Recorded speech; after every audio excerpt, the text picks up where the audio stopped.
I'm Kevin Jacobsen of Gold Derby here with Jeremy Beiler, the co-creator and writer of I Love That For You, the new Showtime comedy starring Vanessa Bayer. And I actually want to start right there with that title and that phrase specifically. But why did that feel like the perfect title for this show? I don't know. I mean, we kind of shot from the hip on the title. It just felt right without sort of overanalyzing it. And it was we one thing that we love about the show is, and one thing that we've loved observing in our research of the show, is all the turns of phrase that the hosts on QVC in the world of home shopping have, because they're speaking completely extemporaneously. There's no scripts, and if you watch it, you hear a lot of like, "Do we love that? How much do we love that? Ooh, I love that." So it felt right as something that might be said on QVC, but also as something that sort of tips its hat to the idea of people being labeled by others. It's like once somebody sees you one way, that's kind of like your thing, you're in that box. So it also really evokes in a nice way the like what your perceptions are and what other people's perceptions of you are, which plays in heavily with Vanessa's character. Yeah. Well, I do want to also dive into the world of home shopping and that whole very specific culture of the home shopping network. I'm just wondering if you could speak more to how that setting is sort of ripe for comedy. Well, I mean, it's so ridiculous. It's like, I mean, in a great way. There's so much. There's sort of an inherent, I guess, artifice to it. Because if you watch it, which we did for, I would first watch it as a joke. I would just kind of like turn it on and be like, this is hilarious and entertaining. And they're talking about a shampoo for a full hour. But then I would kind of keep it on and then start to wonder, okay, why am I still watching this? Why do I still want it on? Why am I now thinking about like buying this throw blanket from Casa Zeta-Jones, Catherine Zeta-Jones's company? Yes, of course. So there's something inherently funny about the presentational aspect of it. And these hosts actually have this incredible talent for just speaking off the cuff and spinning stories around each product. So, for sort of obvious reasons, it's like very funny. But I think what we also found, in addition to it being funny, is that there's like a real connection there happening between the hosts and the audience. And it was a really important decision for us to not look down on it and to actually emulate it very earnestly, and to look at it as like a real skill that some of these hosts have.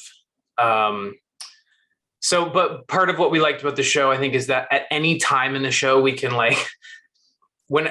finding the right tone was really important to us. And this really helped us because at any time in the show, when things get too heavy or too serious or like too bummery or whatever, it's nice to be able to cut to a sequence where somebody is in a kitchen selling, hot cakes that have emoji faces burnt into the hot cake, into the griddle pan. It's like, it just makes it feel very fertile, and like and it's also endless. I mean, Vanessa and I could write that stuff forever.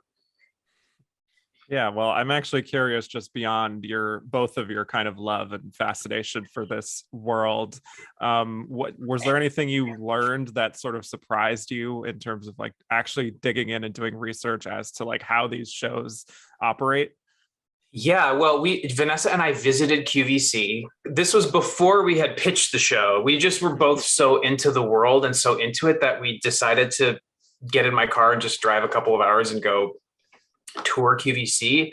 And a couple of things surprised me. One is that it's actually a massively successful business. Like, it's not janky. It's not sort of like scrappy. It's like $1 billion industry. They rival Target and they rival Amazon. I mean, it's just like they push so much product, and you walk into the lobby and it's like you see live broadcasts from Japan and the UK and like all these channels running simultaneously all over the place. So that was one thing that was kind of surprising, is just actually like the legitimate scale and scope of this operation. And then we got to visit the control room, and you'd see their producers in back who really are monitoring how things are selling minute to minute, which we poached directly for our show, and becomes like a real way that the hosts and the characters are gauging how they're doing there. So that was another surprising thing. And then also there's like a deep amount of research that they put in. We kind of uncovered some articles about like how when things are red, they sell better. Like if they're selling like a KitchenAid mixer or a blender or something, like the red ones always sell out first for some reason. And there's like, we did a lot of deep dives. Wow. Well, I also just want to talk about Vanessa Bayer, as both star and your fellow creator. And, I was reading that you had been planning this show about home shopping, and then she came in and sort of brought her own spin to it. I'm just curious how the two of you developed the concept and this very unique, very Vanessa Bayer character of Joanna. Yeah, I mean, it was a really enjoyable journey. Yeah, we were having a brunch together, and she told me that she had this idea. We left SNL at the same time, and so we kept in touch and hung out. And she said, "Oh yeah, I really want to do a show set in the world of QVC," and she was trying to develop it. And I simultaneously had a very similar idea that I had started writing. So we both had like an instant fascination with that world, but Vanessa, the thing that kind of makes it work as a show and that made it all come together is her incredible ability as a performer, and also her own personal story.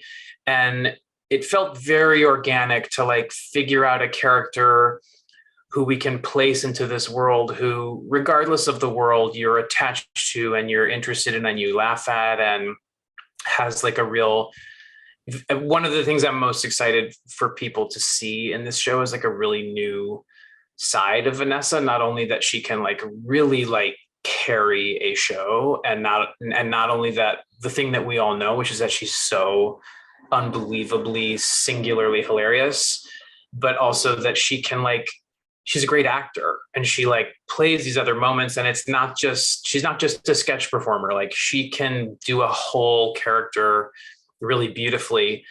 And so, yeah, it kind of started with the world, but then, the world is not the reason you keep watching a show. The reason is like the people in it and the characters. And Vanessa was really generous with her own story and really into using that as a way in. And we also loved at SNL always writing characters that can't form sentences, that kind of speak in gobbledygook. Like we wrote that weather woman character together. Yes, classic. And we tried to get that on like several times, by the way, at the show. And, so we never dropped it. So it also just felt natural to like dip into what we knew of what she could do to build this character. I'm curious to see if at some point Joanna says like "hap" accidentally on the air. She says a lot of other ridiculous shit. Yes. Well, speaking to the characters beyond Joanna and Vanessa, I mean, this cast, it's Molly Shannon, Jennifer Lewis, Matt Rogers, Bess Armstrong. Great seeing her pop up as a fan of My So-Called Life. How did that whole casting process go with just filling out this cast around Vanessa? It was an honest to God dream. I mean, when we found out that we got Molly Shannon, it's just like the whole world opened up in terms of like what we felt then we could write and what we could do with this character. And she also strikes this perfect tone, Molly does, of being able to be genuinely actually funny, not just like funny-ish, but like very, very funny, like where you laugh, but then also be incredibly grounded. And sell these other, and she just adds so much value to every moment that we give her. Like, she's just unbelievable. And Jennifer Lewis, we met with her on Zoom, and it was like, we all had to take the rest of the day off because we were just so we were so moved by her and so excited to meet her face to face. And she's just like a force. And I can't wait for you to see the rest of the show, because she's just, her performance is unbelievable. It's just so good. So, the casting process, and Matt is so funny, and he's also doing things that you've never seen him do before. And Poonam Patel is unbelievable. John O. Wilson, who we were like, where did this guy come from, is so funny. Bess is amazing. Matt Malloy, like it's one of those things where it's hard to track exactly, like, people came different ways, and our really amazing casting director, Sherry Thomas, was like a huge part of turning over, searching corners for great people. And they all came in different ways, but once they were all together and we had our first table read, it was like, oh my God, this is like very special. Yeah. Well, there's also this running theme, even just from the episodes that have aired so far, that does have to do with how you present yourself in the world, and like, the stories we tell ourselves, and things of that nature. And there's this idea of just like selling your story, which is what Jennifer Lewis's character is telling the hosts, sell your story. Yeah. And I was wondering just how much you personally have been in that position in your career of really having to sell your story in like a neat package, or who knows, maybe taking advantage of a few things to like get ahead and like package yourself, not like in a morally objectionable way per se, but like, presenting yourself in like that short amount of time. Yeah, I think it's a sadly relatable thing. I don't know if it's sadly, but it's just a reality of like,